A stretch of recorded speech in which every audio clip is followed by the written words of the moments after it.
మీ అన్నయ్య business trip మీద అదేదో బ్యాంకాక్ వెళ్ళాడు. ఆఫీస్ ఎదవాళ్ళకి బుద్ధి జ్ఞానం లేదు. ఈ మధ్య మరీ ఘోరం అయిపోయి నెలకి 2 సార్లు పిలుస్తున్నారు బ్యాంకాక్. అసలు అల్లాడిపోతున్నాడు. రాగానే ఒళ్ళంతా నొప్పులు ఉంది, కాస్త కాపడం పెట్టు రాజ్యం అని నోరారా అడుగుతాడు. అల్లాడిపోతున్నాడు.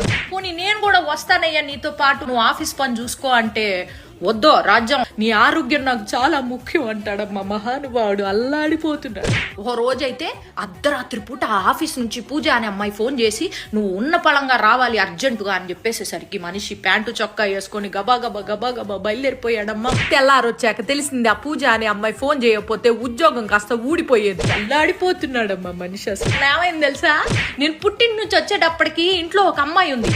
నాన్న ఎవరండి ఈవిడే అని అడిగేసేప్పటికి అర్బన్ క్లాప్ నుంచి పిలిపించాడంట నన్ను సర్ప్రైజ్ చేయడానికి, ఇల్లంతా క్లీన్ చేయించి. కాకపోతే నేను వచ్చేటప్పుడు మరి క్లీనింగ్ ఏమీ చేయలేదు, మరి టైం అయిపోయిందో ఏమో గానీ అల్లాడిపోతా ఉంటాడు ఎప్పుడు చూసినా.